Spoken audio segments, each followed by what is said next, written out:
Hiya, it's John Mansell, ex-boozehound. Hope you're okay. This is my Happy New Year vlog. It's taken me a few days to get there. Although I think I posted my vlog this time last year around about the 7th. So I wanted to get into a frame of mind that was better, that was more positive.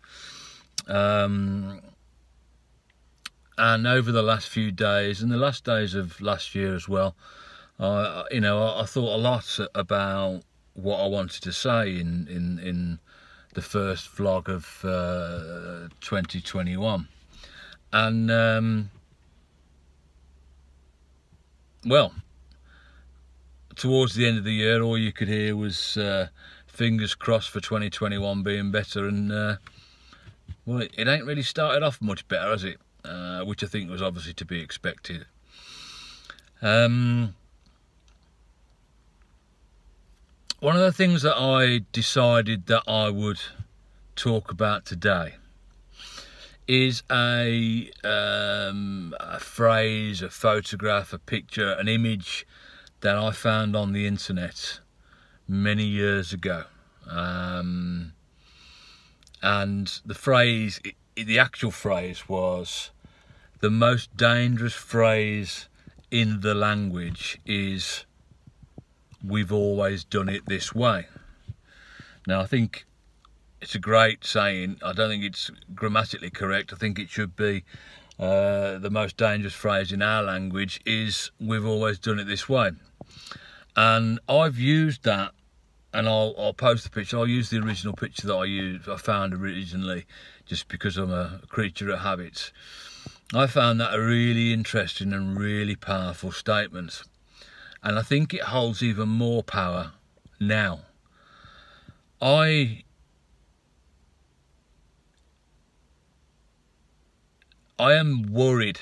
I am very worried about the mental well-being of many thousands of people. I have mental illness issues, I have mental health issues or whatever, and I know that this lockdown and all these stops and starts have affected me negatively in a bad way.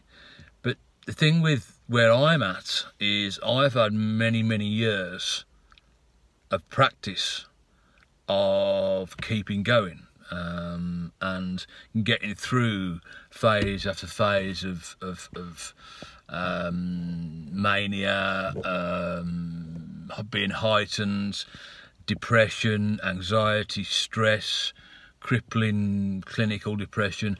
So I'm more used to it, and a lot of us are used to it, you know. And I said that right at the start of the lockdown in one of the vlogs that, you know, us as people with mental health issues probably will be able to cope with that issue, with the lockdown, the isolation, better than you know, you normals out there, because we're used to it. We isolate in our own surroundings. The fact that we've been isolated on top of that doesn't make a hell of a difference.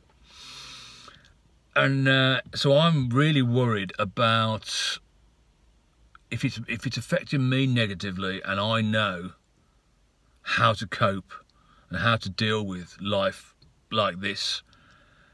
I know full well there's an awful lot of people out there who will be experiencing anxiety, stress, depression for the very first time, and they have got absolutely no idea on how to cope with it. Now,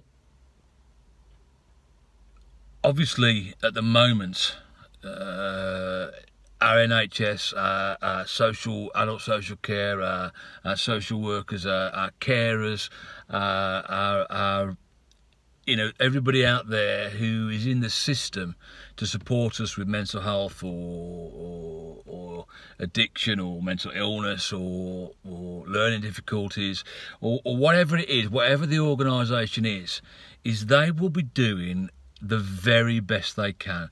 They will be doing everything they can possibly do.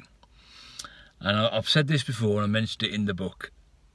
The problem is, I'm sorry, and I mean this in the nicest possible way, the very best that the organisations out there like NHS and Adult Social Care and you know, maybe Mind and Rethink, the very best and the most that they can do just isn't good enough. It's not. I'm not being negative. It's fact. There just isn't enough resource out there to help everybody with everything. So one of the things that I said in an earlier vlog in the lockdown was something along the lines of, for the very first time, I was actually seeing the government, the country, us as individuals, valuing mental and physical lives over money and things and jobs and things. You know, for the very first time, we were putting individuals' mental and physical health before anything else. And a type of care arose where people were caring for strangers, friends, family, trying to help people out. And if anything positive is to come out of this situation, it's that. And one of the things I said at the time as well is I hope, my wish is that once we come out the other side of COVID, that we will remain caring and thoughtful of others. It's going to be difficult, but I think it's something that buys into, right at the start of this vlog, the most dangerous phase in our language is we've always done it this way. We simply cannot continue life as we know it in the way that we did before. So while we're making those changes, let's hardwire in changes that are going to help the vulnerable. Let's just, not necessarily mentally ill or what, let's just say the vulnerable is going to help other people. It's going to help, it's going to find a way. If we've got to change things, let's change things with everybody in mind. Let's change things that will make a real difference moving forward. There's a lot of talk about kids losing school time at the moment, and I understand that. But what they aren't losing is they are learning an absolute perfect life lesson. It's the fragility of life. You know, you can have all these things in place, everything can be working smoothly, everything going fine, and something comes along and bites you in the ass.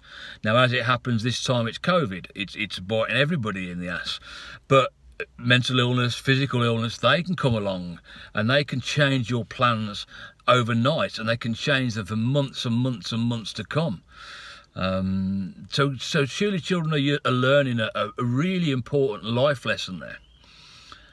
Yes, it's difficult for them with the schooling, but how much of what we learnt in school do we actually use? Maybe this is a real life lesson for them to learn that, you know, in life shit happens and sometimes you can't control it. And I've said for many years, I don't control my mental illness. You know, I use it in different words. I talk about I manage it, I try and manage the symptoms. I very rarely have control, and I don't like the word control, because do we ever fully control anything? And my answer would be no. So I'm coming up to 10 minutes, and I wanted to keep this one fairly short. So I said earlier, and I'm not happy in saying it, that, you know, the best that the NHS and Adult Social Care and other organisations can do is amazing stuff, but it cannot and will not be able to cover everything that is to come. It was at full stretch before COVID. It's God knows where it is at the moment. So again, this is something I sort of said in the book about the NHS. the NHS, the councils, the government, the organisations out there have got to start thinking outside the box. We as individuals have got to start thinking outside the box. I know I have tried many different things, many different avenues in order to find a way to help me cope with my mental health issues, with my mental illness. Until you've tried everything, you cannot know that you can't cope. So I think the organisations out there, they've got to start thinking outside the box. And we as individuals have to start thinking outside the box.